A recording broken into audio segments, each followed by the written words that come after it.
जय जगन्नाथ भाई भौणी मैंने तो लास्ट वीडियो रे आमे कथा आइथिले कि रेमेडियल पार्ट उपरे जोटा कि कथा आइथिले आमे आपण जो भी रेमेडीज आपण माननकु एस्ट्रोलॉजर माने प्रोवाइड करि थांती तो आपण माने से रेमेडी को ठीक भाबे करि पारंतिनी due to some situations bad situations and bad circumstances तो तो सेई जिनस आपण कहीं करिपारंती नहीं तार भी रीजन आपण चार्ट रे ही थाए आपण बर्थ चार्ट रे ही थाए जदि आपण 3-9 एक्सिस चार्ट रो third and 9th house axis जो रोहुची गोटे तो थर्ड 3-9 एक्सिस रे जदि आपण मेलिफिक प्लैनेट जदि पॉजिटेड अछंती माने मेलिफिक प्लैनेट्स बसिछंती आपण चार्ट रे तो आपण चाहिए भी एस्ट्रोलॉजर जो भी रेमेडी आपण माननकु प्रोवाइड करि थांती आपण सेटा चाहिए भी करि परिबेनी मु बहुत जनकर एमती कंसल्टेशन नेछि बहुत जन को रेमेडी भी देछि बट से माने एट द लास्ट से रेमेडी को परफॉर्म करि पारंतिनी जेबे मु तांको नेक्स्ट कंसल्टेशन रे पचारे कि आपण एई रेमेडी देइथिले आपण माने ट्राई करले कि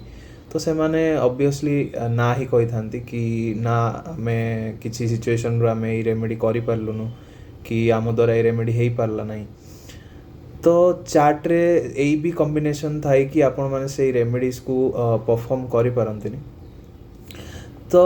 किसी स्पेसिफिक रेमेडी किसी आपण माने जेबे भी एस्ट्रोलॉजर को पाखु जानतु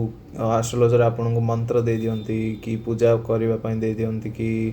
जेमस्टोन रो भी रेमेडीज दे दियंती एंड बहुत किसी एमती ट्रेडिशनल रेमेडीज दियंती आपण को कि आपण माने सेटा को भल से परफॉर्म करि पारंतनी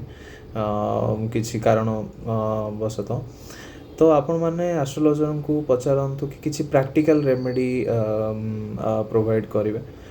तो प्रैक्टिकल रेमेडी होची जे देखंतु एक फॉर एग्जांपल आपण मंगल प्लैनेट रो रेमेडी करबा को चाहछन तो एस्ट्रोलॉजर आपण मानन को कहि देले कि डेली ट्यूसडे आपण जानतु एंड इवनिंग रे हनुमान चालीसा पढंतु बट आपण आपणकर डेली लाइफ रे आपण सेटा फॉलो करि पारंतनी तो से केस रे यार प्रैक्टिकल रेमेडी होची आपण जिम जॉइन करंतु आपण जिम डेली करंतु आपण एक्सरसाइज करंतु एटा होची यार प्रैक्टिकल रेमेडी जो थरे कि आपण को मार्स प्लैनेट मंगल प्लैनेट एक्टिव रहे इंस्टेंटली एक्टिव रहे और मार्स को आपण माने ठीक करि परिबे तो आज एटा ही टॉपिक थिला